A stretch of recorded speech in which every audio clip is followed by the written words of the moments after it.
they always tell you don't go in and rock the boat too much your first year, and that was good advice. However, there were a lot of things that I noticed from my perspective stepping in, that there were some things that needed to be addressed immediately. You have to develop that trust with them right away. So in terms of someone like me stepping in and also saying I'm not going to go make sweeping changes this year by any means, I actually in turn had to kind of do that right off the bat. It really is. It's so reassuring to know that I can call and say, "Hey, I need some advice here." Trust is certainly not gained simply by a title. It is gained by experience. It's gained by time. I had to show them and I had to prove to them a lot of what I was doing, in fact, was not because I wanted to, it was because I had to.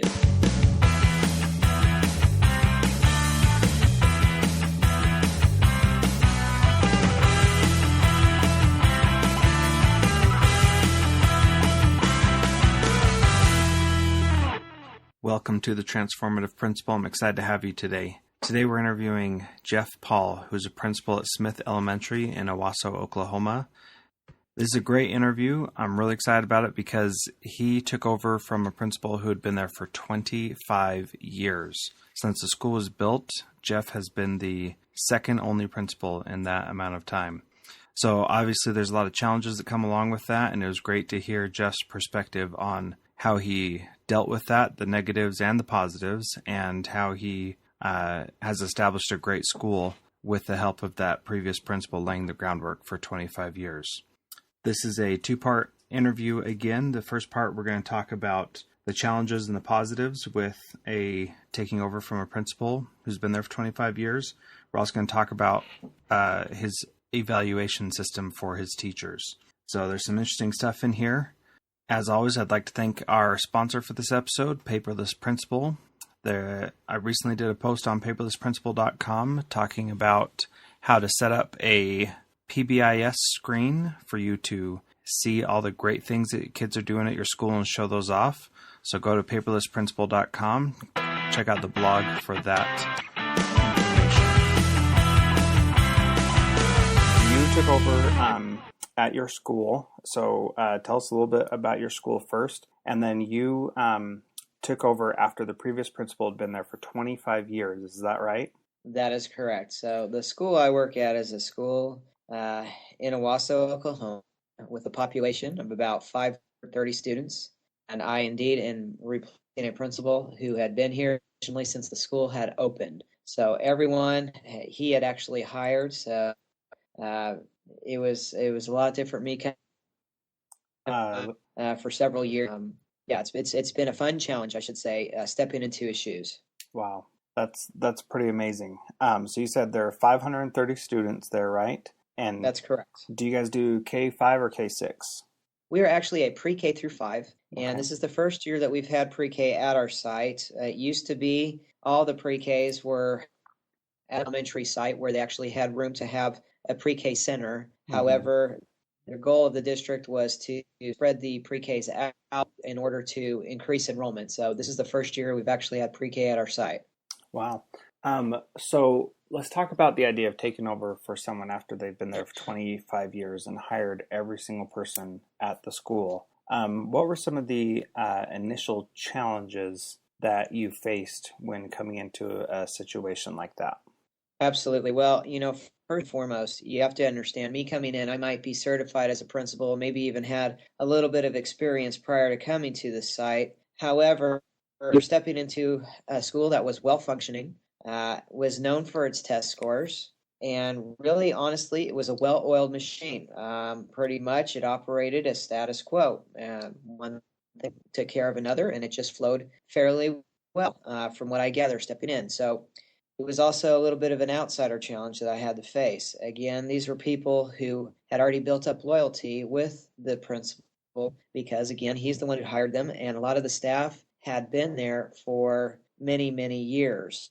In fact, a lot of them that he hired had even stayed there since he hired them. Wow. So what did you experience when, obviously there were changes that you wanted to make because you were taking over a school. What sort of challenges did you encounter when you were trying to make change at the school? Sure. Well, they always tell you don't go in and rock the boat too much your first year, and that was good advice. However, there were a lot of things that I noticed from my perspective stepping in that there were some things that needed to be addressed immediately. One of those in particular had to deal with our lunch schedules, and it was one way in which they had been doing it for years, and it was quite surprising in the way that it was working because to be from my vantage it was a disaster, and it was definitely a safety issue for a lot of the students, and it was something I had to rectify immediately. So, in terms of someone like me stepping in and also saying I'm not going to go make sweeping changes this year by any means, I actually in turn had to kind of do that right off the bat. So that in turn there kind of led to a little bit of distrust, and stepping as a new person, that's obviously a big issue that you have to deal with right away. Understandably so. And then Mm-hmm. it was just further compelled by the fact that I had to make this change with the lunch schedules. And there was a few other things because keep in mind, I had met this staff earlier before the principal had left. I came to a faculty meeting before school had let out the previous year to introduce myself. And I told the staff, I said, I understand that this school functions very well. It's known for its great test scores. I said, I'm not going to come in here and make a lot of changes. There's no need to reinvent the wheel because the wheel's already moving.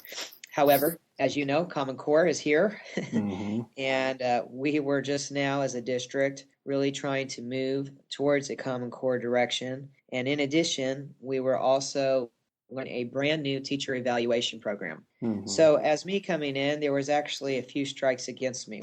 One, I was new. Two, I had to deal with a brand new teacher evaluation system. And three, there's a large sweeping curricular change that was happening. So I kind of was a little bit behind to start. And so people were a little wary.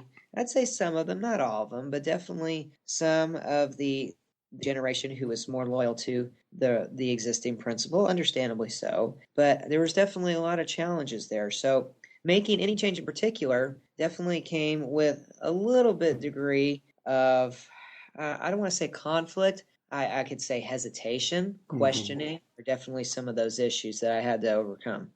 Right. And it wasn't just that you had a new school as any principal would, right? But you also had these things coming down from the district and the state and the federal government saying, we need to implement these new things in new ways. And that must have been very difficult to, say, I want you guys to trust me, but there are these things that are out of my control that I can't do anything about, right? That's exactly right. And so, again, that's why it's very incumbent upon me to make sure I got to know these teachers very quickly. Mm-hmm. I had to do those things because, again, you have to, as you already know this, you have to develop that trust with them right away. Trust Right. is certainly not gained simply by a title. It is gained by experience. It's gained by time. I had to show them and I had to prove to them a lot of what I was doing, in fact, was not because I wanted to, it was because I had to. So Mm-hmm. you had a handful of teachers who understood that, of course, and then you had some teachers who did not feel that way. I will say, as a whole, coming in, I was fortunate to some degree because I was actually able to hire some new teachers prior to the year starting. And I will tell you, as you know, that makes a huge difference when you can hire your own people. And Absolutely. so, yeah, so I was able to do that. And so I was very thankful for that opportunity. Not only that, it gave me a chance to bring in other grade level teachers who are already here because I wanted them to sit on the interviews. That in turn helped to build that trust because Mm-hmm. I knew they were going to have some input into the person that we were hiring for an existing position. So that was very helpful. Yeah, absolutely. I think that's a great idea to get the teachers' trust and buy-in by letting them sit in on the interviews as well. What are some other things you did to gain their trust? Well, a lot of what you do is you got to spend time with them. You got to be in their classrooms. You got to take that time to sit down and talk with them. So I would do my best each morning or just whenever I had a chance, either in planning period, just to go talk with them, get to know them, and get to know who they are outside of school. Talk about their families, about their hobbies, their interests, and also let them know I'd share that information with them as well. Mm-hmm. And that was something really important to me. And I also did something of a teacher. Favorites inventory, as I call it, which kind of gave me some insight in terms of their favorite drink, their favorite color, favorite hobby, favorite drink, any of those type of things. And so what I would try to do is once a month, I would highlight some individuals and try to get some of those things that they had listed as a contingent reward, some type of affirmation to let them know that I cared about what they were doing. And I was realizing, that they were still making a great impact in the school. Mm-hmm. Yeah, that's those all sound like really great ideas. The favorites list, I think, is a very simple thing that seems to have a lot more power than we give it credit for. I had a Yes, teacher a yes. few weeks ago who I know she likes Diet Coke, and she was really needing it, and she texted me and a couple other teachers and said it was during an inside day, a very stressful day, and she said, I could sure go for a Diet Coke right now. And I was so excited to be able to go and take that to her because she was actually asking, this is something that I need. And then Mm. since then, I found times to be able to help her in that tiny little way that is, 50 cents from the soda machine. And it makes a huge difference in her day. And she said, I think I can get used to this idea of you bringing me soda during the day to help me out. Absolutely. And I said, Y- that's fine with me. That's a great idea. it's those little things that mean a lot, and those are those things you can't take for granted. And even just a simple verbal praise makes a big difference. Yeah. And just walking into the room and just saying, "Wow, that was a great mini lesson you did. Well, I can tell that your students really care about you, Mm-hmm. that you care about your students. Just fantastic. So sometimes, those little praises, those can, go a long way." Mm-hmm. Absolutely. So let's talk about the positive side of coming in after a principal's been there for 25 years. Talk to me about what some of the things that you are really grateful that the principal was there for, that you had his previous support with, things that he set up that just made it a piece of cake, something that you wanted to continue. For sure. Well, I'll tell you, he's a great guy. I still talk with him quite a bit. In fact, he made himself very available to me, and I can't thank him enough for the support he's given me and the insight into some of the staff here and the way that the school has operated in the past and those things. He's never more than a phone call away. He's always been there for me from the beginning, and I've been greatly appreciative of that. And like I said, there wasn't a lot of things to change. It's a wonderful school, and it has been operating for a long, long time to a very high level. So, to be honest, I haven't had to go in making sweeping changes or anything like that because it has run so well. And so he really did set up a great framework for the school. It was not a broken school like you might find in different locations. Mm-hmm. It was anything like that. A lot of it was set up for success. Getting the talking already with stuff about our new teacher evaluation system, also talking about Common Core, getting those things going. And so, he had a lot of those things already in place. So it was very beneficial to me to step in and say, okay, this is where I know where you were, and this is where I know where you are, and now here's where we're going to go. Yeah, that's really great. I hear that there's always this tension between a new principal and the previous principal of, the previous principal thinks, what are they going to change and take away from what I worked so hard to create? And the new principal is like, how in the world did this person make these decisions? This is Yes. crazy. And I'm not sensing that with you. And I think that's a real testament to your professionalism and to his as well, that it seems like you guys work together still. And that's awesome. It really is. It's so reassuring to know that I can call and say, "Hey, I need some advice here. I have this parent," or it might be, "Hey, you know what? I need some help. Do you know anything that's been going on with so and so?" And he can offer me some background on that. Or it might be, anything else along those lines. It might be building related, maintenance related, anything like that. He's been wonderful, a wonderful asset. That's really great. And I'm sure, having opened the school and having been there since it opened, he probably has a great idea of every single nook and cranny in the school as well. Oh, that without a doubt. I mean, he knows the school inside and out for sure. Yeah, I've found some new access to the basement and different things at my school that I just find it fascinating that, I've been here, this is my third year, and I'm still learning new things Yes. about the school and where things are and stuff like that. Exactly. Yeah. So let's talk a little bit about your new teacher evaluation system and how you implemented that. When we were talking on Twitter a couple of weeks ago, you said that you will have done 82 observations at your school, and you have about 530 students. Correct. And that is a lot. And you talk about what the process is for your evaluations and how you're managing to do that and still get all the other stuff done as a principal that you need to do. Well, I tell you, it's not been easy. And yeah, this is brand new to our state. And I wouldn't say the time aspect is too, well, no, I take that back. The process is similar to what had been done in the past. However, now it's a lot more specific. So I'll first talk that, in past, as some states are, the evaluation process was simply you go and observe, you bring the person in, you go over the observation, you fill out an evaluation sheet, and basically you're marking E, S, and N, more or less, maybe even a U there. So it's a very simple scale, 3 letters, a checklist of simple things, maybe, whatever, 15 item list or so, and you just put a letter next to it. They sign it, you move on. It's a lot different now in that a typical process for someone who's considered probationary. Here's what I do now.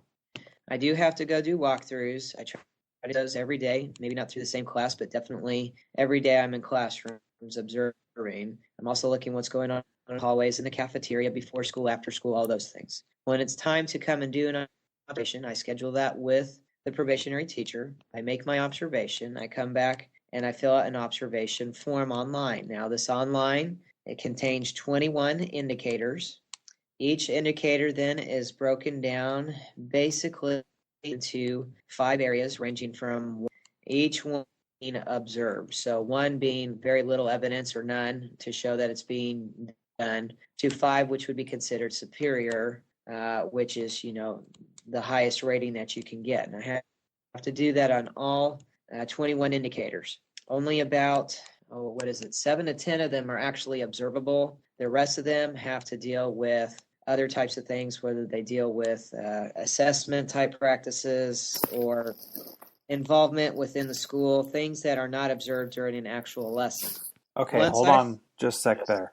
Okay. So 7 to 10 of the items on your rating are observable, and the other 10 to 11 are not observable, right? Right. So half of your evaluation is based on observation. The other half is based on non-observable preparation, assessment type things, right?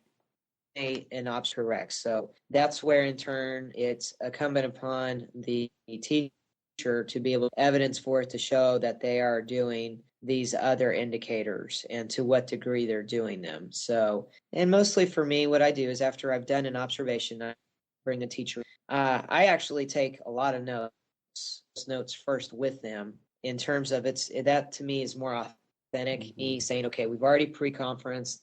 Now observed you. Now let's do a post-conference. Let's look at the note, talk about the lesson. Then we go over the observation form that's done online.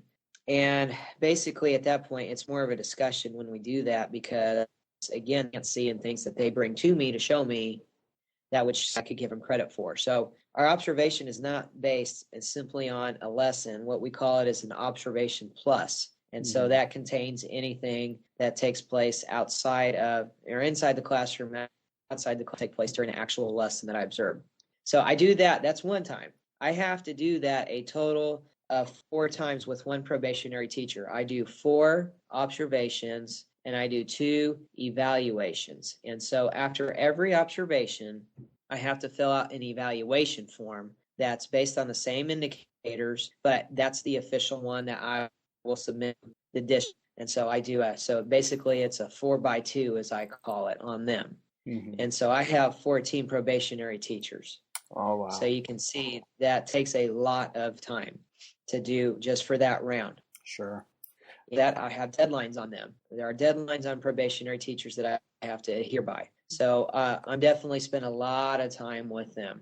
Now, with my career teachers, I only have to do 2 observations and 1 evaluation. And so I try to get a round done before Christmas break, and then I do a round after, and then I do their evaluation. So they tend to go faster. And so, you can kind of see that's the process there. So all in all, it's very, very time consuming. Wow. It sounds Sounds very time consuming, to be sure.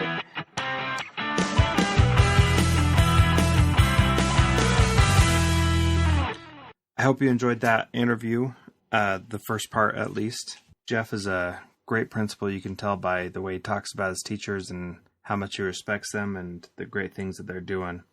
I've been really impressed with how many of you have downloaded the podcast and are listening to it. I'd love to hear your feedback about what you love about the show. Please feel free to send me some feedback. Feel free to tell your friends about it. Go into iTunes and rate it, all that kind of stuff. You can contact me at jethrojones@gmail.com, or you can find me on Twitter at jethrojones. I'd love to hear some feedback about what you thought about the show. And also, if you have somebody who you think I should interview, I'd love to hear that as well. I know that there are tons of great transformative principals out there, and I don't want to limit what you hear to my social circle, because I know there are so many other people out there. So if you know somebody, please put me in contact with them so that I can interview them and find out what makes them a transformative principal. Next week with Jeff Paul, we'll be talking about what he thinks you can do to be a transformative principal, and we'll find out the things that keep him going and the unique thing in his office. We'll see you next week.